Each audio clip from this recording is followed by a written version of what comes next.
Welcome to Killer Women with your host, best-selling author Danielle Girard. And now, Danielle's next killer woman. Hello, and welcome to Killer Women Podcast, a proud member of the Authors on the Air Global Network with more than 4 million listeners. I am your host, suspense author Danielle Girard, and my guest today is Tori Eldridge.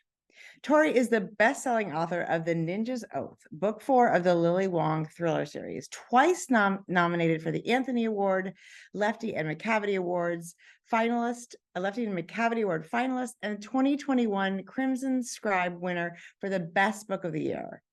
Her dark fantasy thriller, Dance Among the Flames, was inspired by her screenplay, The Gift, that earned a semifinalist nod from the Academy Nicholl Fellowship. Tori's shorter works appear in numerous anthologies, including Crime Hits Home and Weird Tales magazine. Tori has performed on Broadway, television, and film, and earned a 5th-degree black belt in Toshindo?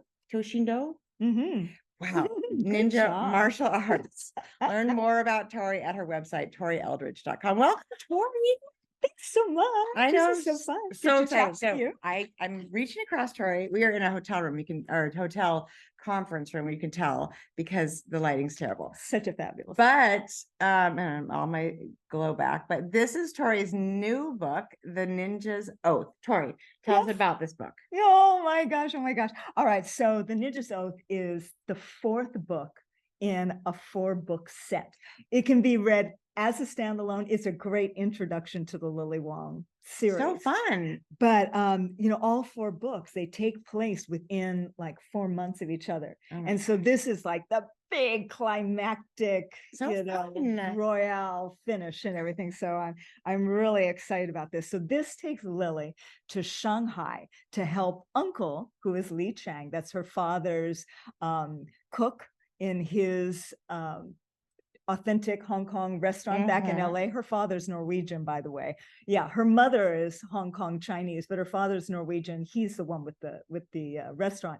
Anyway, his cook was a former triad enforcer, and he's in Shanghai, and he interrupted Lily Wong's trip on the way back home to LA and said, I need you to come to Shanghai to help me because my grandniece is gone missing. And you owe me. That's right. Well, the owe me part was implied. Yeah. So she's joining forces with Li Chang, former triad enforcer, and Jay Tran, this really sexy, enigmatic assassin from book 1. It's a super fun read. He comes back. Yeah. So they join forces and then it just gets off the charts. Yeah. Yes. It's crazy. So Lily Wong, tell us like how when did she come to you? How did she come to you? I'm sorry. It's also like 1,000,000 degrees in here. Thank you. Montanans aren't used to this heat. So tell us, how did Lily Wong come to be, Tori? Oh my gosh. It was so funny. I was writing a different book. Yeah. And I took a break to whip out a short story. And it was on a premise, and I knew the premise, and I just kind of sat down, and I don't usually do longhand stream of consciousness. Yeah. But in one sitting, out came this short story, and Lily Wong was there on the page. She didn't have a name. I knew she was biracial Asian. I didn't know anything more than that because it wasn't necessary for the short story. Right. But I looked at that and I knew that I had written what could be the opening of the first book in a series. And sure enough, it was. And did you abandon the other book for that time? You're just like, I set it aside. I said, it's still waiting if I want to get back to it. But she just took over and was like, isn't that fun when a character just like, I need to be told, She really did. And then, then I realized, wow, I had never written anything that was kind of from my own heritage. Yeah. Because I'm Hawaiian, Chinese, and Norwegian. And I thought, wow, I want to tell that. We want to hear those stories. It's so amazing. She has such an eclectic, wonderful background. Oh. I mean, I guess as do you, it sounds like. It's interesting because I grew up in Hawaii. So Chinese in Hawaii is different from Chinese growing up in the LA area. Sure. So I made sure that she's different. I made sure that I had to really interview some friends who had other experiences and then kind of take all that in and find Lily's experience. Right. Of Yeah. course. It's not exact. I mean, obviously it's you, but it's not you. There's pieces that you got to explore, which I absolutely love. And so tell me what's the best part of coming back to a series? Because that's like, it's kind of, I've done series, I've done standalone, you've done series, you've done standalone. What's sort of the favorite part about like knowing that when you had known there was going to be another Lily Wong story? Yeah. Well, I love her. Yeah. And I love her family. Yeah. Her father is so endearing, and her relationship with her mother is so complicated. And oh my mothers God, and daughters, right? and those grandparents, they don't make an appearance in the fourth book, but they certainly are meddlesome in the first three. They are. Yes, they're such Funny, characters. I know, family. So that's always fun, and you know how the book is. Yeah. How you write this particular book. Although I will say, I started this one a little differently than the others. Yeah, you did. It's still action, but it's a little different. It's a little different for sure. In fact, I broke a couple of my methods in this book. So talk about that.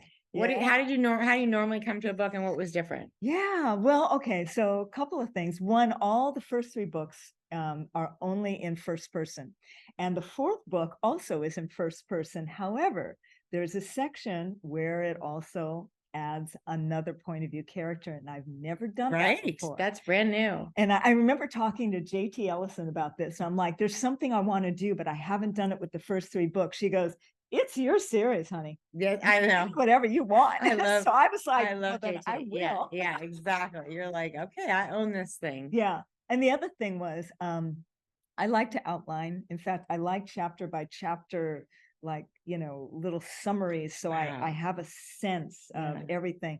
So, which means by the time I start writing, every word counts. I don't just, spew out the first thing to figure out where it's going, because I already know where it's going. Right. But this one would only let me do that for the first half. Interesting. I knew where everything was going, but I couldn't do the chapter by chapter summaries from the midpoint on. Why do you suppose that is? I was changing location, and I needed to get there. I needed some things to happen to get there so that I really knew. So once I got there, then I was able to do that. Interesting. So you had to kind of feel your way for the first time. Well, yeah. I mean, it was like I knew where I was going for that whole first half, but then, I kept looking at that Scrivener binder with, the whole second half, all these, clues. Yeah. I had like these clues. Yeah. This is kind of where it's going, but no detail. That was interesting. So once you got to figure out how to get there, did you start to outline again, or did you just let it flow from that point? I kind of let it flow. Which is a different experience, right? Yeah. Yeah. I mean, that's how I write. Unfortunately, I love the idea of an outline. I've never successfully been able to do it. Do you know where it ends before you start? I usually have the sort of penultimate fight scene in my head, but I don't know. I wish I did. Do you know who the bad guy is, though? Because Yes, some mystery authors don't. Sometimes it changes. Or there's another person, that you're like, oh, that person's involved too. So it's kind of fun. Let's talk about Lily Wong's martial art. Oh, because I am a second-degree black belt in Taekwondo. I know you but are. You are a 5th degree. Tell us about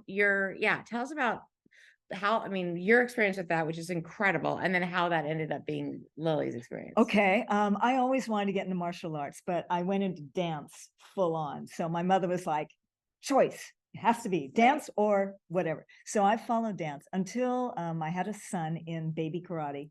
He was like, I don't know, 5 or something. And I was one of those moms watching from the sideline. Me too. And wanted you watch. That's how I started too. And at that point I had retired from dance. Yeah. And I was like, I could do this. Yeah. And I remember my first day I got on the mat. It was a very small class, and it was mixed rank from all the way up to, 1st degree red belt. And I remember the teacher going, you know the first form, don't you? And I said, yes, sir. And he goes, could you perform that? I'm like, okay. Because you've been watching your son. And he knew my background. He's like, you know the second form, don't you? And I'm like, yes. Could you perform that? I did, yes. And then it became like a game. Right. So on my first day, I even did jump spinning heel kicks against a target. Wow. I even sparred. Oh my God. with So that's my headgear. least favorite thing is the sparring. I hated that. Oh, it was wild because he told me, you don't know what you're doing. You have no control. You're not allowed to hit anybody in the head, but they have control so they can hit you in the head. That's the thing I didn't like. Right. You're like My introduction. So anyway, I started in karate. I got a first degree black belt in that, but at that same time, I was introduced to the ninja arts and I went nuts with that. So I ended up getting both black belts around the same time, stopped teaching in the karate, pursued only the ninja arts and just stuck with it. Yeah. So tell me about the ninja arts, because of course in Montana we don't have those. So Yeah. that's it's a lesser known. It is. It comes down through 9 different lineages, Okay. going back centuries. Yeah. And a lot of those lineages, the art is in espionage or in this and that and the other thing, but many of them are forms of unarmed combat and all kinds of archaic weapons and how to use them with environmental weapons. It is the most comprehensive art I've ever encountered. I've also done a bit of wushu, just like Lily, which is why I wanted to include it in there. I did wushu, spear, and some kickboxing and some Brazilian jiu-jitsu. Yeah. But it's the most all-inclusive. And it also has a very strong spiritual connection. Yeah. My teacher, Stephen K. Hayes, was also a Buddhist priest. And so he really pulled in the Tendai Buddhism and the esoteric aspects of that. And I've got to say that the Ninja's Oath is the most ninja of all the books. Yeah, I agree with that. Yeah, I agree with that. It's very cool Easter egg in ninja stuff. Yeah, and it's actually really cool that you did that, because I feel like, there weren't, like, I got involved the same way with my kids, but I just like the fact that you've been through it, you've gotten so far. Sorry, our lighting in here is terrible. Sorry, I just lost our little light. So the fact that you've, continued on, do you still practice? No. Sometimes when I go out for hikes, I'll take a 6-foot staff with me. And I'll do some stuff. But no, I stopped teaching and training because I was traveling around the US giving seminars. And I stopped all that when I dedicated myself to writing full time, which was all around my 50th birthday. I love it. I thought that was so empowering to make it all happen on that one powerful day. That's a big transition for women. Of course, 50 is the new 30, but just so we're clear, because I'm also that age. Excited because it's like the new half century of my life. Yeah. I went around telling everybody, hi, I'm turning 50. I was so excited. That's awesome. I was like a lunatic. That's awesome. And so the first Lily Wong book, was that your first book? Your first full-length book? That was the first published novel. Yeah, congratulations. And so how do you feel about the fact that you're sort of saying that this is the last for now? I always say for now, because you never know if you're going to come back to it. Yeah. But if this is the last Lily Wong book for it's really funny because I don't know that my publisher knows that. Oh. No, I just can't. Sorry. No, we haven't said we're ending the series, but it is definitely ending a 4-book set. So if I were to pick this up, it would be, because this is all in 2019. Wow. Because that's when I started the first book, and all of these take place within 4 months. Which is nice, because what's nice about 2019? It's before the pandemic. It's pre-pandemic. So it's like, it's so much nicer to write about pre-pandemic than it is to write about, but you'd have to start the next one in like 2023. Yeah. That's probably what I would do. If I picked it up again, that's probably exactly what I'd skip all that the messy middle stuff. Yeah. Okay, let's talk about food, because when I read a Lily Wong book, I'm always like, there's no good, we have no good sort of like Asian fusion-y Chinese. Oh, no, sorry. I know. Especially because I grew up in California, so it's like that. We had wonderful Chinese food, and it's a weird. We have Indian and sushi, but no Chinese food in both. Sushi? Yeah. In Montana? Yeah, and it's actually quite good that they can fly those the fish in. I know. In a very fast plane. In a very fast plane. But I know it's probably not like sushi we'd get in refrigeration. Yeah, we would not. It's the sushi that we would get in Hawaii, but here. Yeah, we're in San Diego. Yeah, we're in San Diego at the World Mystery Convention, BoucherCon.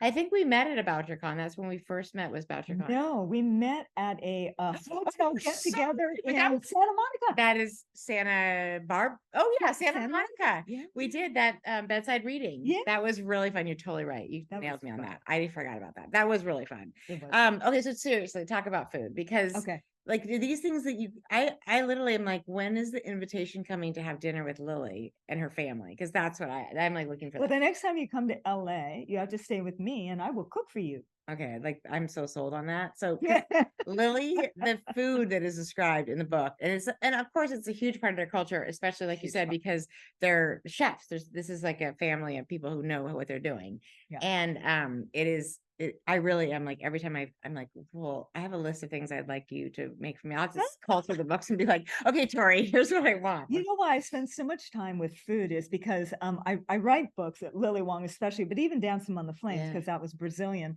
I really sink into culture. And one of the Yeah. best ways to understand it, people, is through their food. Oh, for sure. You know, Right. so it's really important. Food and family, that's another thing that is really important.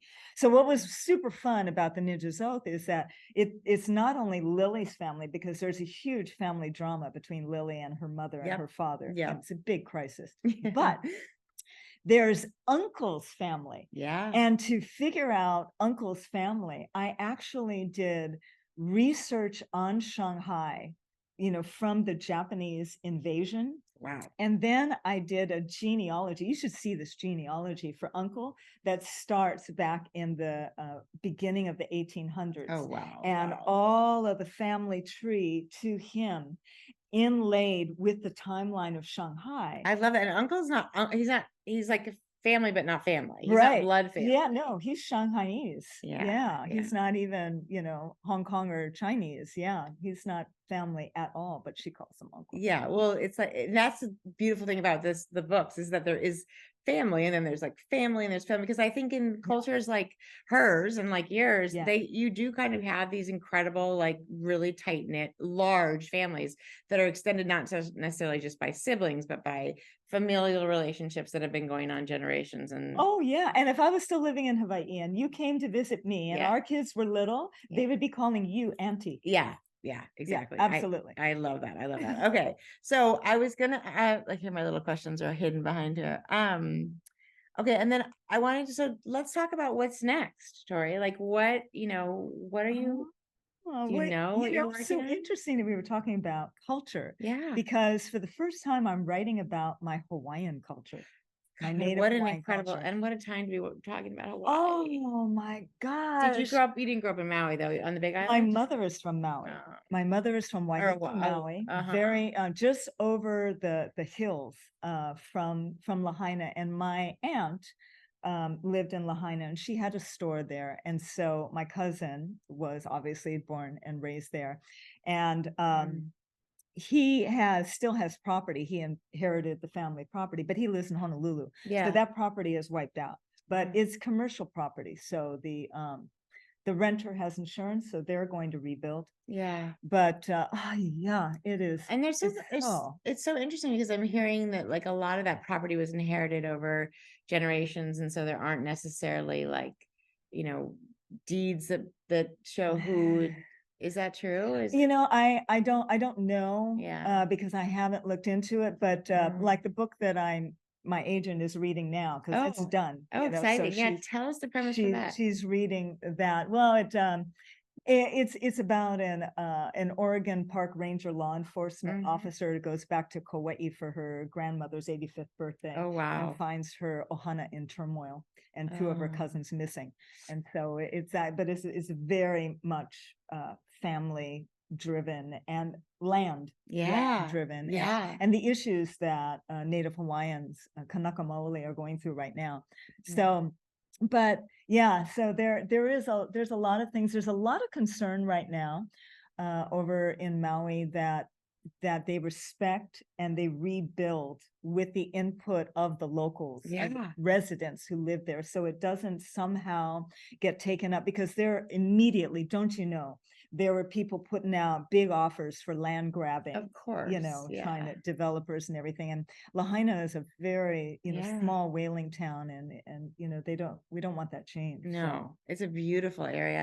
I love Maui. Yeah. So did you grow up in Oahu then? I grew up in Oahu, yeah. So my mother was Hawaiian Chinese from Wailuku, Maui. My dad was Norwegian from North Dakota. They met in Tokyo after the war, during the occupation.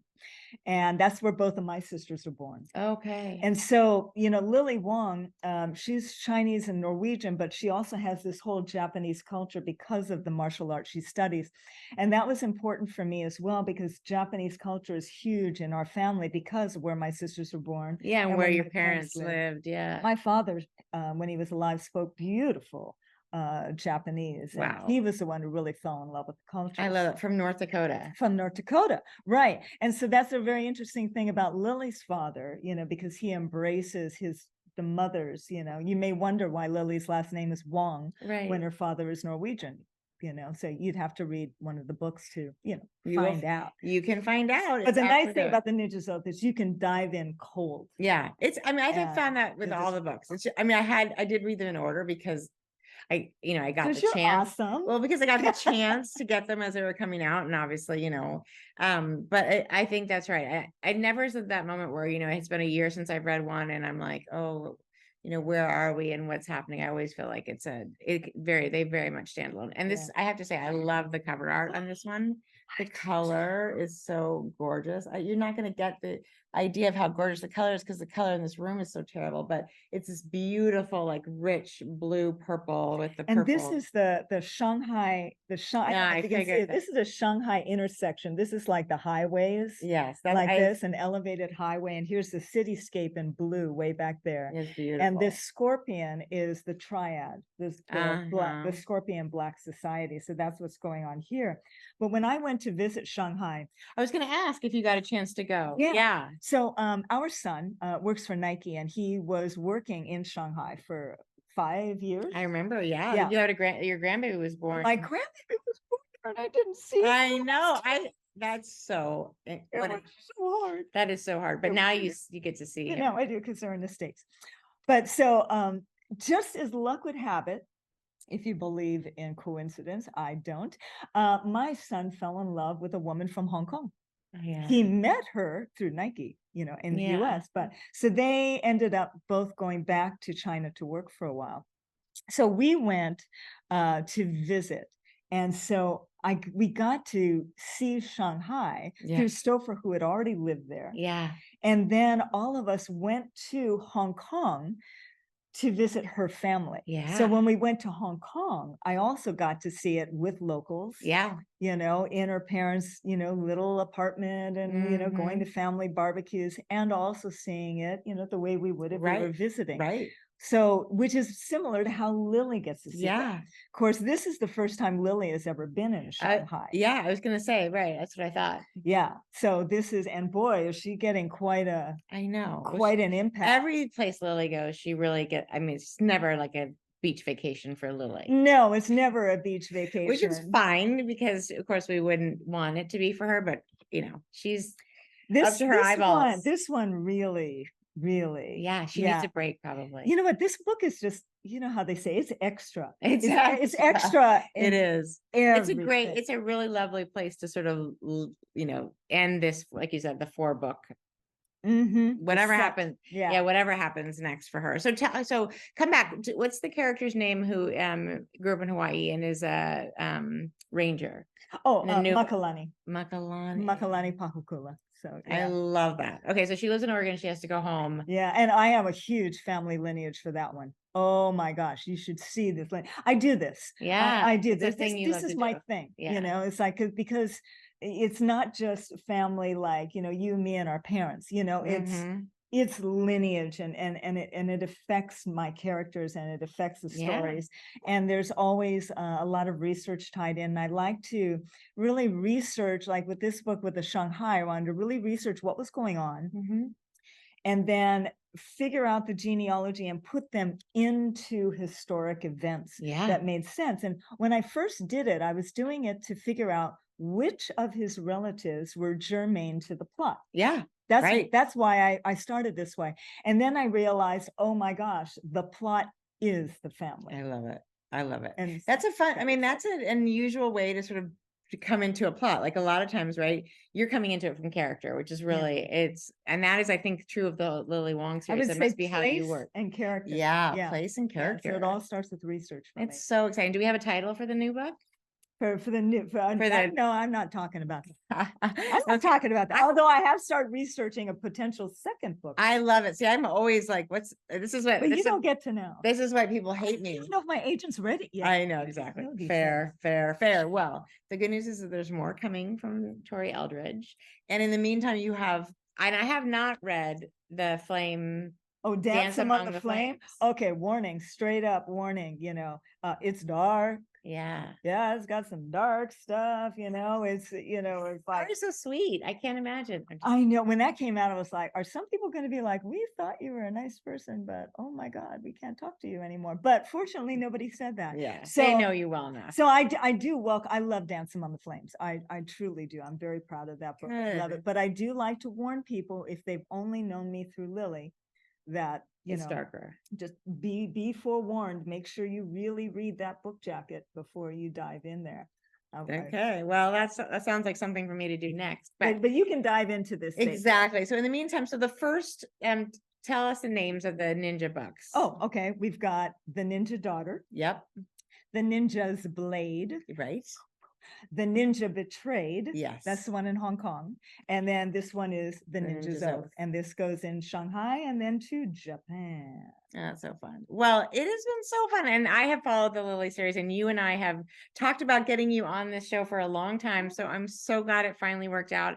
And I'm really excited about whatever's next. I know it'll be amazing, Tori. And I will get myself, a copy of Dance Among the Flames and be prepared for some darkness. I might have to text and be like, Tori, and this was so much fun. Any excuse to talk to you is great. I know. Thank you so much for joining us from BoucherCon in San Diego. We're at the Marriott Marquis. It's gorgeous outside. Unfortunately, it's a little dark in here, but we made it work. Yeah. And we've done this by the pool. I know. But we might have had pool noises. So. And we might have had cocktails. We might have been like, well, if we're by the pool, we need to do a cocktail. So anyway, well, listen, thank you so much for joining us. Killer Women with Tori Eldridge. I'm Danielle Girard, and we will see you next time. Bye. Bye.